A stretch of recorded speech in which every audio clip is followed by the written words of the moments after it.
défendons une vision du management qui est une vision à multistrates ou à multicouches. Bien évidemment, il y a une couche technique, quantitative, mécanique, qui est celle que l'on enseigne partout dans le monde, qui reprend toutes les exigences du court terme, toutes les exigences de retour financier. Et puis, nous avons une deuxième couche, une deuxième strate, qui est plus orientée sur l'individu. Et nous avons notamment une dimension extrêmement forte dans l'ensemble de nos programmes autour du développement personnel et pas simplement travailler sur le savoir-être, mais aussi sur le savoir-devenir des individus.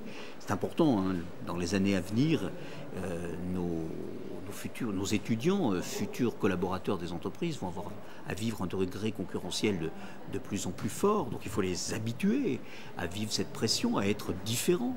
La troisième couche, la troisième strate, elle est bien évidemment liée à l'intégration dans le management de cultures différentes.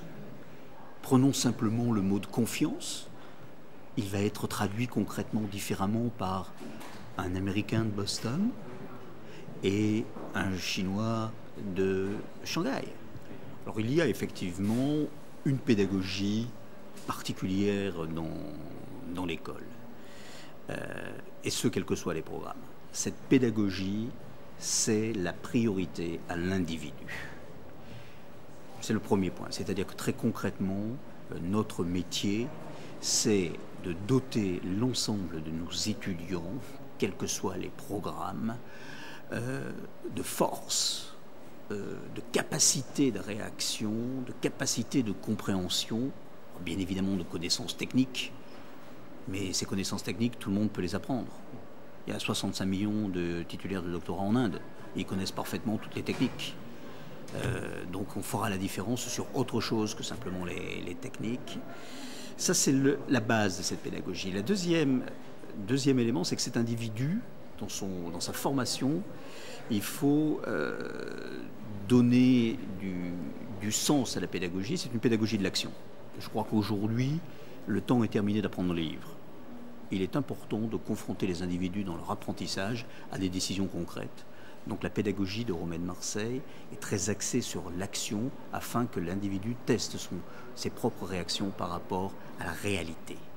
Bon, je crois que nous avons initié aujourd'hui une dynamique lourde autour de la diversité en tant que mosaïque, en tant que prise en compte des richesses des uns et des autres, l'orientation sur l'individu, l'action learning sont des tendances lourdes.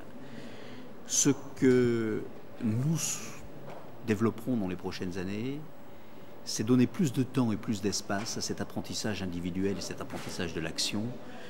Comment? Tout simplement en offrant à l'ensemble des participants de nos programmes de plus en plus d'outils d'apprentissage individualisés à distance, de manière à ce que ce qui est le plus répétitif dans l'apprentissage puisse prendre moins de temps dans la salle de cours, de manière à ce que la salle de cours soit plus un lieu de réflexion, pas simplement de répétition, et nous développerons également de plus en plus d'actions sur l'extérieur.